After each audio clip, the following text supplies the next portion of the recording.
So a month ago, I moved to Dubai, and thousands of you watched my video that I shot in London just before moving out. Well, here I am, 1 month in, ready to give you the full story behind the scenes of my move to Dubai. And what a journey it has been. Packing our lives into 5 suitcases, living out of hotels for over a month. You're going to enjoy this one. And for those of you who are even remotely considering moving to the UAE, you're going to want to stick around for the 3 things that I wish I'd known before I moved here. Let's get stuck in.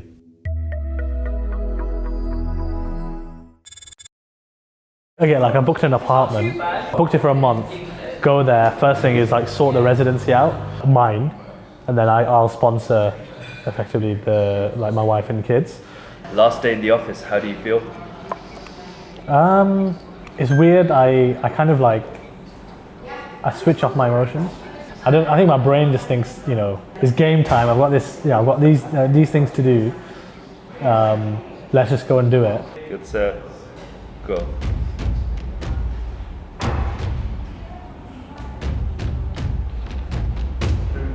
I blinked. Damn it. So how's the process been? It's been interesting because obviously, you know, selling the house, packing up the house, the kids. What is going on? So it's a real one, right? Yeah, it's real. Right. So get your thing ready. I'm ready. So 3, 2, 1, go. Mohsin's actually pretty strong, you know? Go on, Mohsin. Yeah, come on. Khizar, you're the bodybuilder.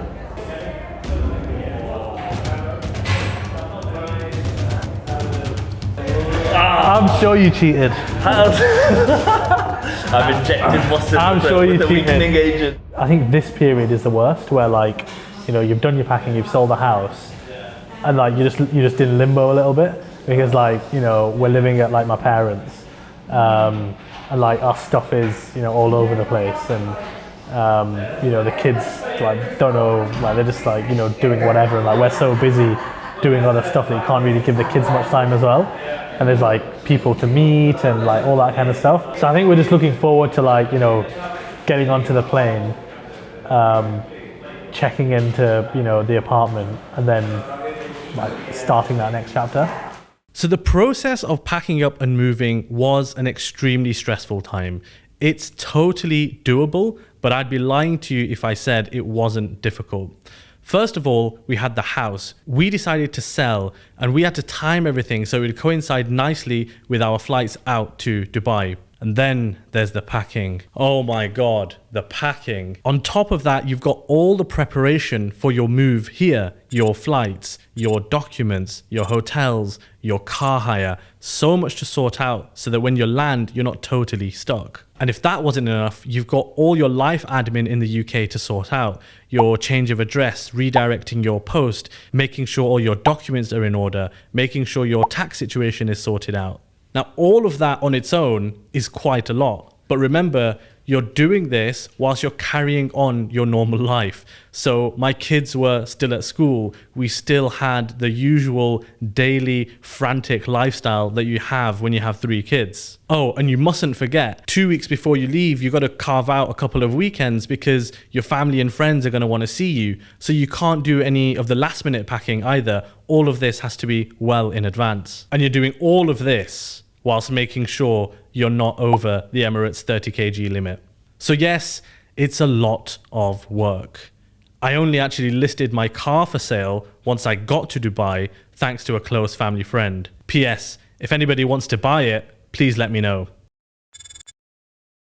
So with all of that done and dusted, we said our tearful goodbyes at Manchester Airport, a rainy Manchester Airport, and headed for Dubai International.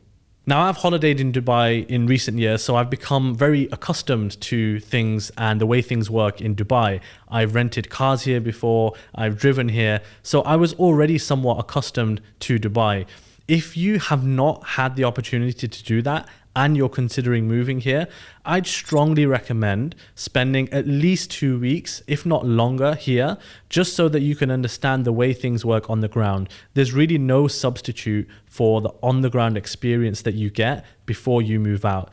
The last thing you want is to come here and be completely flustered about Dubai life. The way it works in the UAE is that everything centers around something called your Emirates ID.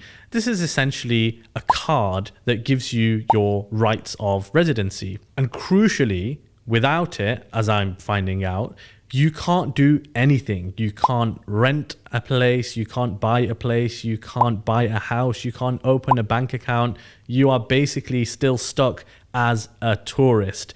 So whilst you're waiting for that, be prepared to be somewhat in limbo, which can be a difficult period.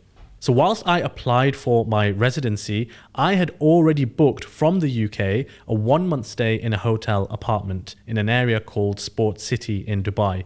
It was a perfectly fine 2-bedroom hotel apartment, and it took a lot of the stress away because it came with kitchen facilities and all the usual stuff that you would expect from a serviced apartment.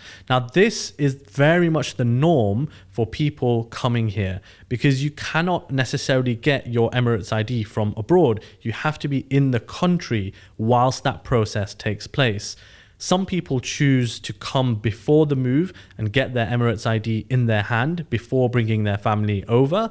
And other people like me choose to simply come with their family and stay in serviced apartments whilst their visa process is ongoing. Now, as it happens, my residency actually took a little bit longer than I'd anticipated. So I had to book a 2nd month in a hotel apartment. Now, sure, there are worse places in the world to live, but when you're here with family, you just want to settle down in your own space. So this limbo period can be a bit of a pain. However, I must say, we have loved our early life here in Dubai. It's been amazing meeting so many new people. The weather is amazing at this time of year. And by the way, if you are thinking about moving to Dubai, I would genuinely recommend moving around the December-January period, simply because you can ease yourself into the weather.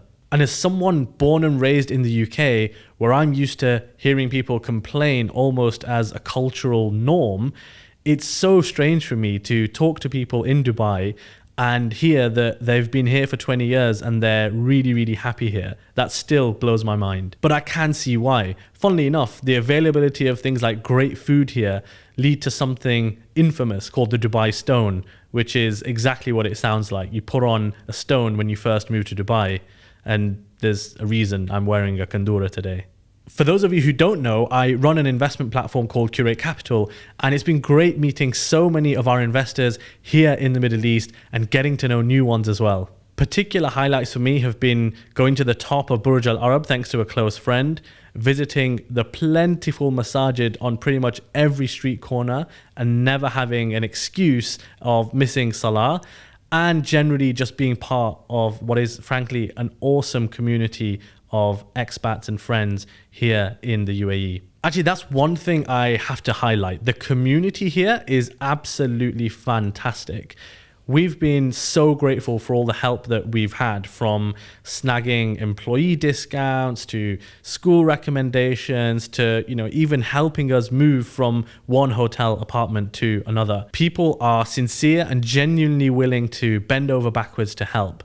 And I would definitely recommend, as soon as you get here or even before, getting stuck into the plentiful WhatsApp groups and Facebook groups that are available so you can plug into those networks as early as possible. You will find that people are definitely happy for you to be here and definitely happy to help. Now, with all of that said, there are some things that I wish I had known before I moved here. The first thing I wish I'd prepared myself for was that things will take longer than you expect. The UAE is much slicker than most places, as I mentioned in my previous video, but this is still the Middle East, and moving country anywhere is always going to come with hiccups and delays that you just have to be prepared for. And frankly, I hadn't really budgeted for that time. And in hindsight, I should have just allowed for a bit more time and been a bit more relaxed about the moving in process. The second thing that I wish I had been prepared for was that the setup costs in the UAE are definitely on the higher end. There are some costs here which people don't tell you about before you actually get here. Either it slips their mind or they just willfully ignore it.